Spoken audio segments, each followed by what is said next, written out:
A single blue lotus flower, painted on plaster, has survived for over 3,000 years inside a tomb sealed beneath the sands of Egypt. But 3,000 kilometers away, in a Persian garden that no longer exists, another flower was being cultivated with such obsession that kings would go to war over its secrets. This one had no lotus shape. It had layers, thorns, and a fragrance so powerful that entire empires would eventually build economies, wars, and religions around it.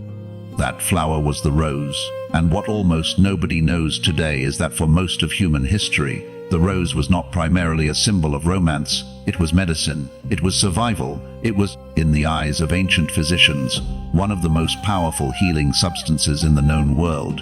To understand why, we have to travel back to a time before Valentine's Day existed, before the word romantic had even been invented, to a world where flowers were feared, worshipped, and prescribed like drugs. Long before the rose appeared in poetry, it appeared in fossils. Botanists have identified rose fossils dating back roughly 35 million years, discovered in places as far apart as North America and Asia, suggesting the rose family did not begin in one single Eden-like garden, but rather emerged across the ancient supercontinents as they slowly drifted apart. This alone raises a haunting question. If roses existed millions of years before humans walked the earth, who were the first creatures to ever smell one? We will never know the answer, but we do know that by the time early human civilizations began forming permanent settlements, the rose was already waiting for us, growing wild across parts of Asia, the Middle East, and Europe, as if history itself had planted it there in advance.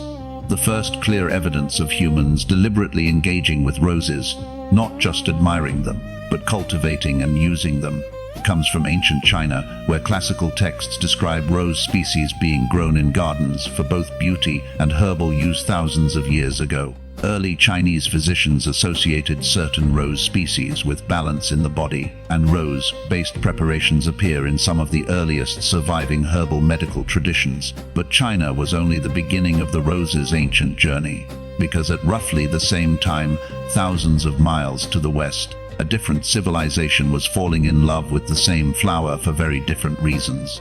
In ancient Persia, roses were not just admired, they were engineered. Persian gardeners are widely credited by historians with developing some of the earliest techniques for distilling rose water, extracting the fragrant oil from the petals through careful evaporation and condensation. This was not simple perfume making.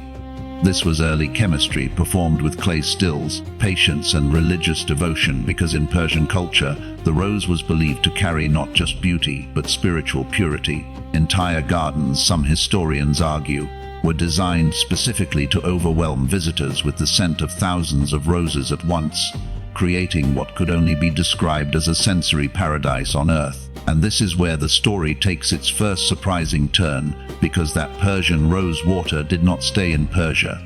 It traveled. As trade routes expanded across the ancient world, rose water and rose oil moved along the same pathways as silk, spices, and gold. Merchants carried small clay vessels of rose extract across deserts and mountains, knowing that in distant markets, this fragrant liquid could be worth more than some metals. But something remarkable happened along the way. As rose products entered new cultures, they stopped being seen purely as luxury items and started being seen as medicine.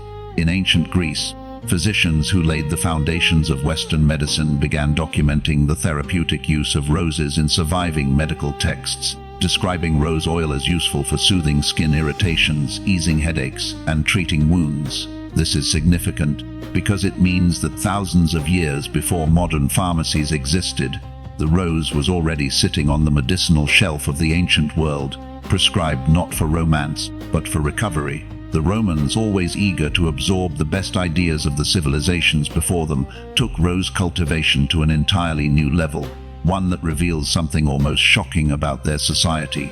Roman elites did not just enjoy roses. They obsessed over them to a degree that seems almost impossible today. Historical accounts describe extravagant banquets where flower petals, sometimes roses, were poured from ceiling panels above dining guests. Roman writers describe rose petals used in bathing rituals, rose oil applied to skin, and rose wreaths worn as symbols of status and celebration. For the wealthy, being surrounded by roses was a way of displaying power. But here is the deeper truth that Roman society itself may not have fully realized. Beneath all that extravagance, the medicinal reputation of the rose never disappeared. Roman medical writers continued referencing rose oil and rose preparations for treating wounds, digestive discomfort, and inflammation, proving that even in an empire drowning in luxury, the rose's ancient identity as medicine survived quietly beneath the surface. And then, as the Roman Empire began to crumble, something extraordinary happened to the rose's story, something that most people today have never heard. Instead of disappearing into the chaos of a collapsing civilization, the rose found a new guardian: the monasteries. Across medieval Europe, in stone monasteries surrounded by silence, candlelight, and centuries of accumulated knowledge, monks began cultivating roses within their carefully tended herb gardens. These were not gardens of leisure. They were medical libraries made of soil and petals, places where monks recorded which plants healed fevers, which eased pain, and which soothed the dying. Roses earned a permanent place in these gardens because monastic medical traditions, drawing on earlier Greek and Roman knowledge, continued to associate rose preparations with treating inflammation, calming the digestive system, and cleansing wounds. In an age when plague, famine, and war could erase entire villages overnight, the rose survived as one of Europe's most trusted natural remedies, cultivated behind monastery walls like a quiet secret passed down through generations of monks who never sought fame, only survival for their communities. But the rose was not only healing bodies during this era, it was also entering something far more dangerous: politics. Because it was during the medieval period in England that the rose became something almost unimaginable: for a flower, a weapon of civil war. Historians widely recognize that the prolonged conflict between two rival branches of the English royal family, later named the Wars of the Roses, used the red rose and the white rose as symbolic emblems representing opposing sides in the struggle for the throne. Entire armies fought and died beneath banners decorated not with lions or swords, but with flowers. It is a strange and almost eerie thought that, in one of the bloodiest chapters of English history, a fragile flower petal became the symbol men were willing to kill for. While European nobility fought beneath rose banners, the flower's healing reputation continued spreading eastward and southward, entering the great medical traditions of the Islamic Golden Age.